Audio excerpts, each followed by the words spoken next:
네, 전도서 강의 세 번째 시간입니다. 전도서 2장을 보겠는데요.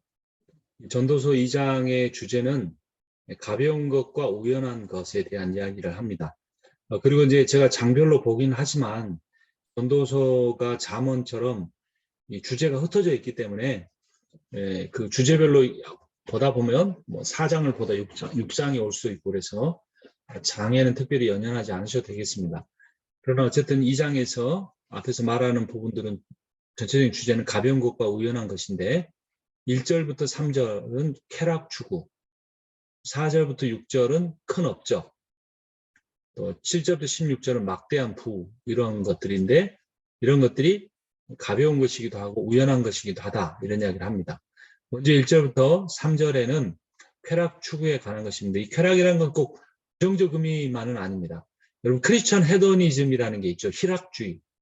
존 파이퍼 목사님이 가장 핵심적으로 이야기하는 건데 하나님을 예배하고 하나님과 동행하며 하나님 말씀에 순종하며 사는 그 삶이 희락이다, 헤도니즘이다 이런 이야기하는 그런 이제 의미이기도 하고 꼭 그런 어떤 고차원적인 종교적인 차원만도 아니고 막 이렇게 어떤 그 육체적 쾌락 이런 것의 부분도 아니고 그냥 이렇게 좀 객관적이고 일반적인 의미의 쾌락을 의미합니다. 1절을 보면 나는 내 마음에 이르기를 내가 시험 삼아 너를 즐겁게 하리니 너는 낙을 누리라 하였으나 보라 이것도 헛되도다. 내가 웃음에 관하여 말해 이르기를 그것은 미친 것이라 하였고 희락에 대하여 이르기를 이것이 무슨 소용이 있는가 하였도다. 그렇죠? 이 말씀 왜 그럴까?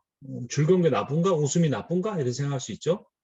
근데 잠언 14장 13절 보면 웃을 때에도 마음에 슬픔이 있고 즐거움의 끝에도 근심이 있느니라. 이거는 인생이 그렇다 이 말입니다. 인생이. 사람이 웃지만 겉으로는 웃고 있지만 마음속에 슬픔이 있고 즐거운 것 같지만 뭐 페이스북에 즐거운 뭐 가족사진을 올리고 음식사진을 올리지만 그 마음의 중심에는 근심이 있는 것이 인생이다. 이겁니다. 그래서 인간은 인간의 힘으로는 그 내면의 본질적인 기쁨이나 즐거움이나 웃음을 갖기는 어렵다. 이걸 말하는 거죠. 3절에 내가 내 마음으로 깊이 생각하기를 내가 어떻게 하여야 내 마음을 지혜로 다스리면서 술로 내 육신을 즐겁게 할까? 이게 좀 대치되죠? 내 마음을 지혜로 다스리는 일과 술로 내 인생을 즐겁게 하는 것은 굉장히 이렇게 대조적인 내용이잖아요. 인간이 어리석어서 그렇게 하려고 하는 겁니다. 또 내가 어떻게 하여야 천하의 인생들이 그들의 인생을 살아가는 동안 어떤 것이 선한 일인지 알아볼 때까지 내 어리석음을 꼭 붙잡아 둘까 하여.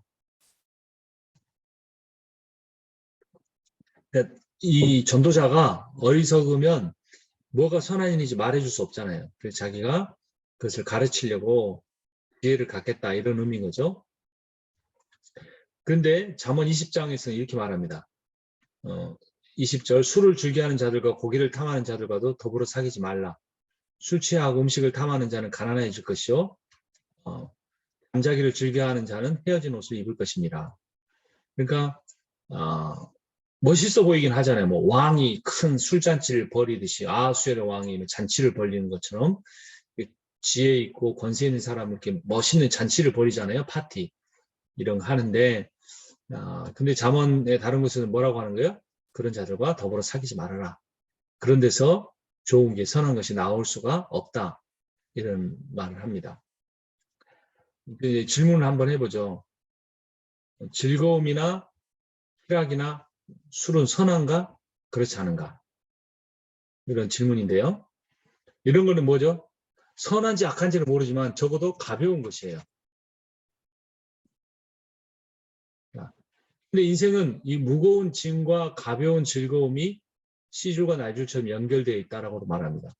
인생의 무거운 짐은 위에서 많이 살펴봤죠. 인생이 헛되다, 고통이다, 뭐 이런 인간이 연약하다, 뭐 이런 무거운 짐. 그러면서도 인간은 뭐 하려고 그래요? 가벼운 즐거움, 술, 웃음, 뭐 오락 이런 거죠. 근데 이 두 가지가 이렇게 시줄, 가로, 날줄 이렇게 뭐 세로 이렇게 얽혀져 있다는 거예요. 그래서 하나의 옷감이 만들어지는 거죠. 이제 무거운 것은 필연적인 거, 우리가 피할 수 없어요. 인생 자체가 필연적으로 무겁습니다. 근데 때로 이렇게 즐거움이 와요. 웃음도 있고 이게 지속적이진 않지만 근데 또 이거는 우연적인 거예요. 우연히 갑자기 찾아와요. 노력한다고 잘 되지는 않는데 좋은 일이 있는 거예요. 사람 보통 생각할 때 좋다고 생각하는 게 생기는 거죠. 무거운 것은 가치를 지니고 가벼운 것은 그렇지 못해요. 또 무겁다는 건 필연적인 건데 그 필연적인 것은 반복적이고 예상이 되지만 우연적인 것은 가벼워 보이기도 하고 예상을 하기 어렵습니다. 그래서 어떤 마법적으로 보이는 우연과 운명적으로 보이는 필연이 결합되어서 인생과 역사가 진행된다. 그래서 어떤 분은 이런 책도 썼더라고요. 우연의 반복은 필연이다. 우연이 자꾸 반복되다 보면 그게 하나의 필연이 될 수 있다 이런 말이에요. 이게 좀 무슨 철학적인 분이 쓴 주석을 참고한 거라 좀 어렵습니다. 근데 성경 이해를 한번 들어보죠.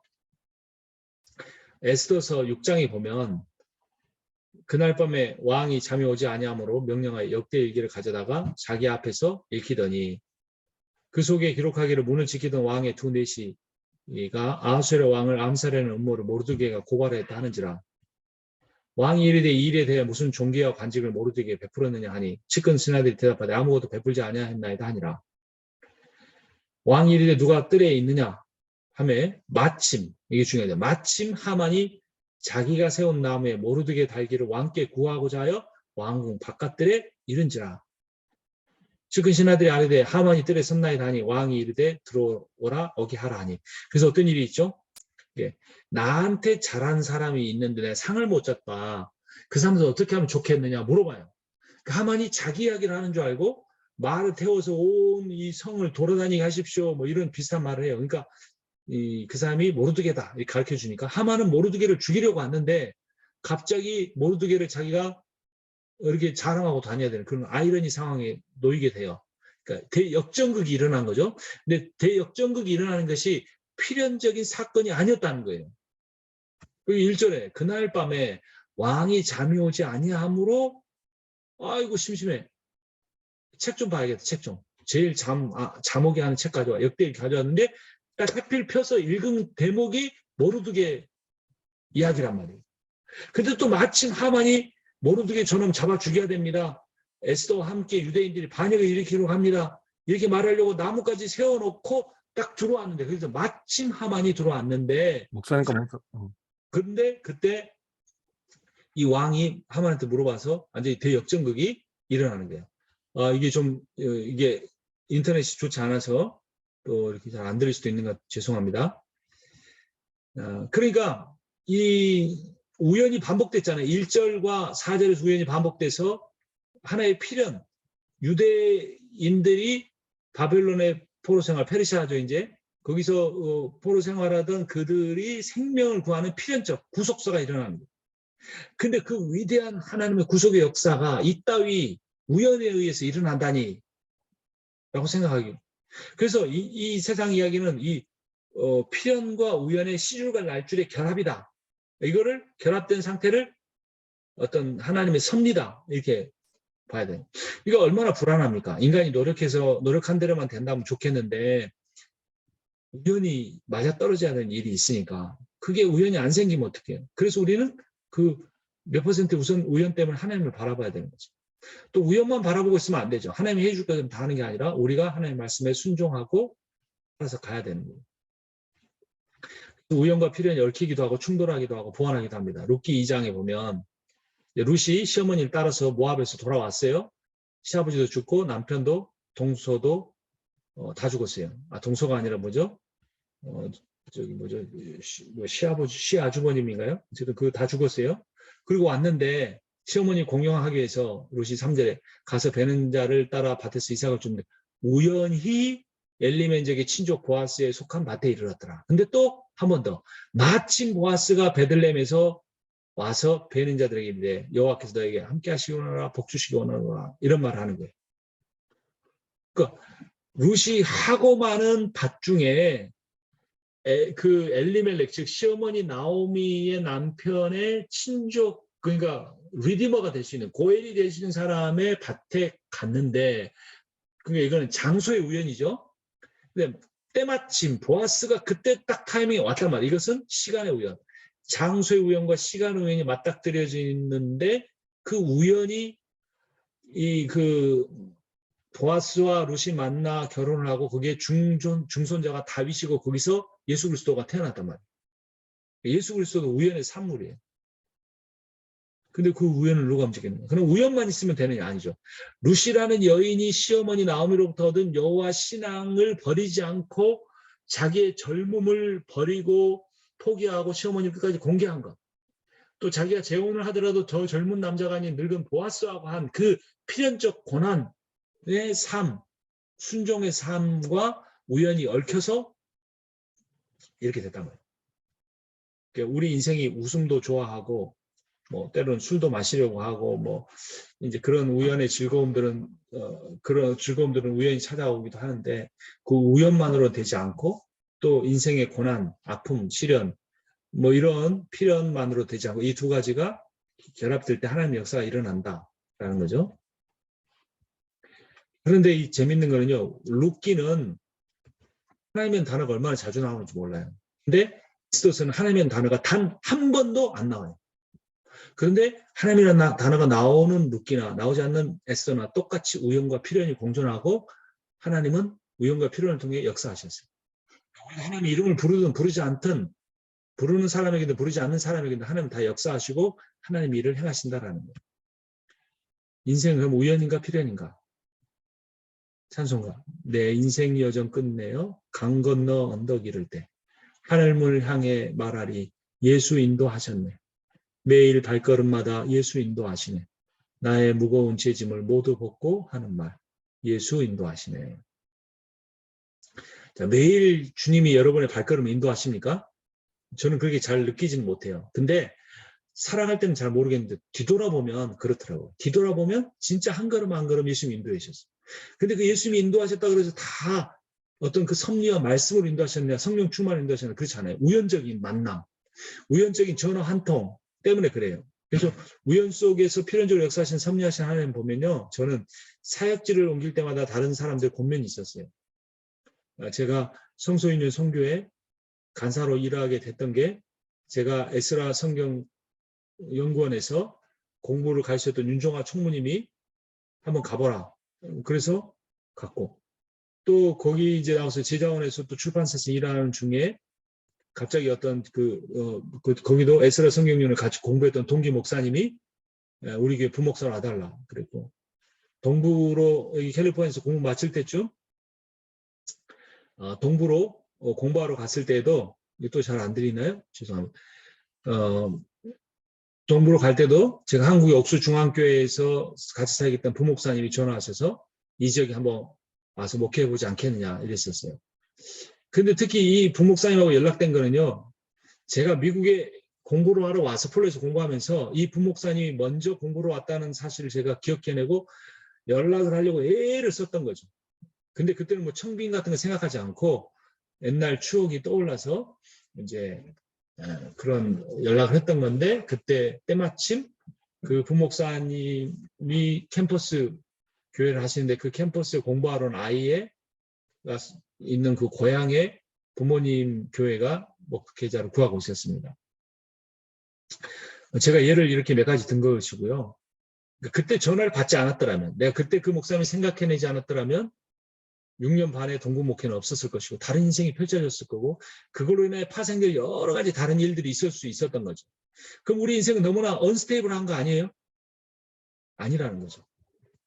룻기와 에스더에서 본 것처럼 하나님은 그 우연을 통해 역사하신다는 거죠.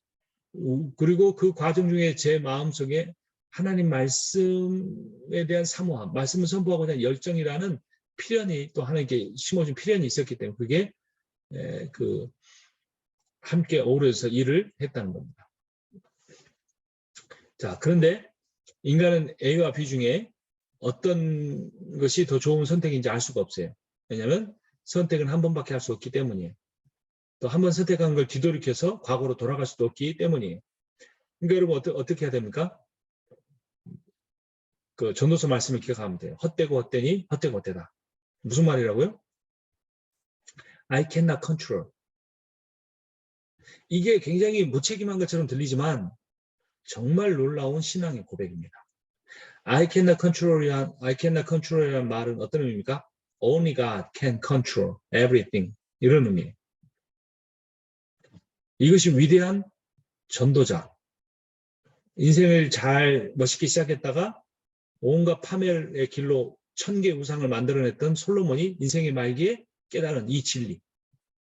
수많은 부귀 영화와 천재적인 지혜와 엄청난 노하우와 외교력과 군사력에도 불구하고 I cannot control, I cannot save my life 라고 솔로몬이 고백하는 위대한 신앙 고백인 겁니다. 자, 헛된 것들이 뭔가 4절부터 나오는데요. 나의 사업을 크게 하였노라. 내가 나를 위해 집들을 짓고 포도원을 일구며 여러 동산과 과목, 나를 위해 수목을 기르는 삼림에 물을 주게 하여 못들을 팠다. 뭐 이게 간단해 보이지만 어떤 그 건축 사업을 일으킨 거죠. 이런 사업을 성공했지만 인생은 허무하다, 헛되다 이렇게 말하는 거죠. 하바국서는 여기에 대한 답을 주고 있습니다. 비록 무화과 나무가 무성하지 못해도 포도나무에 열매가 없으며 감람나무에 소출이 없으며 밭에 먹을 것이 없으며 우리의 양이 없으며 외양간에 소가 없을지라도 나는 여호와로 말미암아 즐거워하며 나는 구원의 하나님으로 인하여 말미암아 기뻐하리로다. 이 솔로몬의 고백과 너무나 대조되는 내용이죠. 헛된 것들이 뭐가 있습니까? 사람을 부리는 겁니다. 남녀노비들 사기도 하였고 나를 위하여 집에서 종들을 낳기도 하였으며 나보다 먼저 예루살렘에 있던 모든 자들보다 내가 소와 양떼와 소유를 더 많이 가졌으며 이거 뭐 담임 목사님 부목사를 뭐 수십 명을 건드린 대형 교회 감리교 감독까지 하신 분이 90 몇 세 때 돌아가셨다 그래요. 그러면 그분은 어떻게 올해도 사시는가 몰라요. 그래서 그 아들도 굉장히 나이가 들었는데 세습해서 교회를 이끄는 중에 장례식을 하는데 우리 한국교회 온갖 원로급인 분들은 다 모였더라고요. 그분들이 전도서를 읽었으면 얼마나 좋겠어요. 내가 남녀노비들을 사기도 했다. 종들을 낳기도 했다. 다 자기들 고백이잖아. 내가 소와 양떼의 소유를 더 많이 가졌다. 내가 10,000명 목회했다. 이런 이야기 할 거 아닙니까? 은근과 왕들이 소유한 보배와 뭐 이런 거. 처첩들을 많이 두었다. 다 사람에 대한 거예요. 이 인간은 가장 큰 타락한 인간의 영화가 뭐냐? 사람을 부리는 겁니다. 자기 밑에 사람을 부리는 거예요. 자기 뜻대로 움직일 수 있는. 그래서 그런 목사님들이 인자하잖아요. 설교할 때. 그런데 모 교회 굉장히 신사적인 목사님은 그 교역자실 5층으로 되어 있는데 본인만 엘리베이터를 따로 전용 엘리베이터를 뒀다고 그래요. 그리고 뭐 집합식이면 막 정강이를 발로 차서 까기도 하고 이런 그런 일들이 사람을 부리는 거죠. 또 다른 교회 모 목사님은 그 회사에서 다니다 그 교회 부목사로 간 분이 있는데 자기가 회사에서 몇 년 동안 겪었던 사장보다도 더 세속적으로 교회를 경영하는 걸 봤다. 이런 이야기도 합니다. 제가 무슨 목사님들 다 비판하려고 하는 게 아니라 솔로몬 같은 위대한 사람이 이렇게 수많은 남녀노비와 처첩을 건드리고 있었음에도 불구하고 인생은 허무했다, 헛됐다. 나는 내 인생을 조절할 수 없었다라고 하는 위대한 고백을 했다는 거예요. 그러면 솔로몬보다 자기가 덜 위대하다고 생각하는 모든 사람은 제 판단 기준이 아니라 솔로몬의 기준에 의해서 내가 헛되고 헛된 인생을 살았다고 고백해야 되는데 장례식마저도 그렇게 되지는 않는 것 같아요. 지혜에 대해서는 어떻게 했는가? 9절 내가 이같이 창성하여 나보다 먼저 예루살렘에 있던 모든 자들보다 더 창성하니 내 지혜도 내게 여전하도다. 경험도 엄청나게 많았어요. 무엇이든지 내 눈에 원하는 걸 금하지 아니하며 내 마음에 즐거워하는 것을 내가 막지 아니하였으니 이는 나의 모든 수고를 내 마음이 기뻐하였음이로나 이것이 나의 모든 수고로 말미암아 얻은 몫이로다. 전도서 2장이죠. 자, 그런데 이렇게 뭐 사람, 지혜, 경험, 즐거움 이 모든 것을 다 누렸는데 결론이 중요한 거죠. 결론이. 그래서 전도서 2장 23절에 일평생에 근심하며 수고하는 것이 슬픔뿐이라. 그의 마음이 밤에도 쉬지 못하리니 이것도 헛되도다. 한시적인 거죠. 그런데 좋은 것도 이야기합니다. 사람이 먹고 마시며 수고하는 것보다 그의 마음을 더 기쁘게 하는 것이 없나니 내가 이것도 본즉 하나님의 손에서 나오는 것이로다. 자, 먹고 마시고 수고한다는 건 무슨 뜻일까요? 일용직. 이 사람이 일용할 양식을 먹는 겁니다.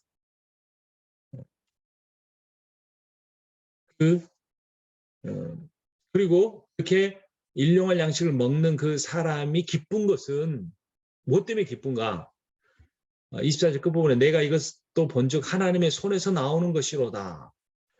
그러니까 그 일용직인 사람과 대재벌의 차이는 뭐냐면 대재벌인 사람은 어카운트에 돈이 어마어마하게 많아서 언제든지 뺄 수 있어요. 다 이건 내 거. 내가 할 수 있는 건 뭐든지 할 수 있어. 돈으로 못하는 게 없잖아요. 다 할 수 있어. 근데 일용직인 사람은 자기 게 없어요. 그러니까 몇 끼니 하나 먹는 것마다 하나님께 기도하고 먹을 때마다 하나님께 감사하는 거예요. 그러니까 앞에서 말하는 모든 즐거움, 사람 부리는 거, 모든 걸 다 누린 사람은 일평생에 근심하고 수고하는 슬픔밖에 못 누리는 거예요. 그리고 마음이 밤에도 쉬지 못해요. 생각이 많아. 사업 뭐 어떻게 할까? 어떤 비즈니스 할까? 그럼 어떻게 하면 더 벌 수 있을까? 이게 종업원들이 말 안 되는데 어떻게 하면 말 듣게 할 수 있을까? 고민이 많아요. 헛돼. 근데 먹고 마시고 수고하면 사는 사람. 이 사람은 하나님의 손에서 나온 줄 알고 하나님께만 매달리니 걱정이 없어요. 영원한 거예요. 그럼 물론 현실 세계에서는 반대죠. 일용직인 사람이 믿음까지 없어서 더 힘들게 사는 경우들이 많아요. 그리고 우리는 그런 사람들에게 대놓고 당신들도 하나님 잘 믿으면 부자가 돼서 걱정 없이 살 수 있습니다. 이런 이야기를 하는 거죠. 중요한 건 하나님의 손이에요. 전도서 12장 13절 이래 결국을 다 들었으니 하나님을 경외하고 그의 명령들을 지킬지어다. 이것이 모든 사람의 본분이라. 하나님 모든 행위와 모든 미련한 것들 선악간에 심판하시리라. 하나님을 바라보고 하나님을 경외하고 사는 거죠. 자, 솔로몬이 갑자기 자기 이야기를 합니다. 일용직 노동자 이야기하다가 먹고 마시는 일을 누가 나보다 더해 보았으랴. 하나님은 그가 기뻐하시는 자에게 지혜와 지식과 희락을 주시나니 죄인에게 노고를 주시고 그가 모아 쌓게 하사 하나님을 기뻐하는 자에게 그가 주게 하지만 이것도 헛되어 바람을 잡는 것이다. 그래서 일용직 노동자는 행복하다 이야기하다 갑자기 자기의 모든 걸 다 해본 그 인생을 이야기하면서 이것도 헛된 거다 이야기합니다. 우리한테 질문이 생기죠. And so what? 그래서 어쩌라고? 답은 카르페 디엠. 카르페 디엠은 오늘을 누리라. 현재를 누리라. The best present is present. 최고의 선물은 현재다. 뭐 이런 말이죠. 주기도문의 일용할 양식, 광야에서 매일 내리던 만나. 이게 몸 강조하는 건 일용성이 아니에요. 의존성입니다. 소리가 또 잘 안 들릴 수 있는데요. 네. 일용성이 아닌 의존성. 하나님을 의지하고 산다는 게 중요하지 가난하게 사는 게 핵심이 아니에요. 자, 그 솔로몬은 왜 모든 것이 헛되다고 이야기했는가? 이유가 무엇인지 11절로 다시 돌아가보면 그 후에 내가 생각해본 즉 내 손으로 한 모든 일과 내가 수고한 모든 것이 다 헛되어 바람을 잡는 것이며 해안에서 무익한 것이로다. 자, 내 손으로 하는 이 모든이란 말에 마음이 걸리지 않습니까? 여러분 인생을 돌아보면 어때요? 모든 게 다 헛됩니까? 아니면 잘한 것도 있어서 뭐 헛되지 않는 것도 있습니까? 솔로몬은 모든 거라 그랬거든요. 모든 거. 다 헛되다. 근데 기준이 뭐라고요? 해 아래서. 하늘 아래서. 하늘에 계신 하나님 아래에서 보니 헛되다라고 이야기한 거죠. 자, 그러나 인간은 그런 하나님과 깊은 교제를 통해 살지 못하기 때문에 어떤 일이 있습니까? 왜 헛됩니까? 영원하지 않기 때문에. 인간이 죽기 때문에. 자기가 계획한 대로 되지 않기 때문에. 자기가 다 있어서 뭐하는 넘겨줘야 하기 때문에. 어떤 분이 집이 두세 채 있는데 집을 미국에서 모기지를 못 갖다가 하면 집을 빼앗기니까 생명보험 집보험 안 되냐고 그랬더니 안 된대요. 왜 그러냐니까 내가 죽으면 내 아내만 좋은 일이 생기니까 안 한대요. 이 똑같은 말이에요. 다른 사람에 넘겨주기 싫다. 나 죽고 나면 어떻게 부부간에 그런 생각을 할 수 있는지 모르겠어요. 또 목회를 하다 은퇴하면 후임자가 오잖아요. 그래서 뭐 어떤 목사님은 정말 고생하고 해서 다 애쓰고 자기 돈까지 헌금해가지고 교회 건축했는데 뭐 2, 3년 있다가 은퇴하면 새로운 담임 목사님 와서 다 누릴 수 있잖아요. 뭐 이런 관점인 거죠. 솔로몬도 그 부귀영화를 두고 자식한테 물려주고 죽는 게 너무나 억울했던 거죠. 그래서 18절에서 말합니다. 이는 해 아래서 내가 행한 모든 수고를 미워하였노니 이는 내 뒤를 이을 자에게 남겨주게 됩니다. 이게 인간의 본성이에요. 제가 아까 말한 그 제가 아는 생명보 만드는 사람만 그런 게 아니라 솔로몬도 다를 게 없어요. 그 사람이 지혜일지 우매자일지 누가 알리야마는 내가 해 아래서 내 지혜를 다하여 수고한 모든 결과를 그가 다 관리하리니 이것도 헛되도다. 솔로몬은 우매자한테 몰려줬죠. 르호보암. 나라를 두 쪽 나게 만들었잖아요. 그러니까 헛된 거예요. 아무리 솔로몬이 잘해봐야 소용없어요. 솔로몬의 100만 배를 잘해도 소용없어요. 그 다음 때에 가서 다 헛들어 버릴 수 있어요. 목회 잘해도 다음 후임자가 목회 그 교회를 다 헛들어 버릴 수도 있어요. 20절 이러므로 내가 해 아래에서 해 아래는 누구라고요? 하늘 아래. 하늘에 계신 하나님 아래. 한 모든 수고에 대해 내가 내 마음에 실망하였도다. 어떤 사람은 그 지혜와 지식과 재주를 다해 수고하였어도 그가 얻은 것을 수고하지 아니한 자에게 그의 몫으로 넘겨준다. 또 나오죠. 이것 헛된 것이며 큰 악이다. 사람 해 아래 생하는 모든 수고와 마음에 쓰는 것이 무슨 소득이 있으랴. 그런 겁니다. 그러니까 안 하면 돼요. 애쓰지 않으면 돼요. 수고하지 않으면 돼요. 근데 그렇게 안 하면 힘들잖아요.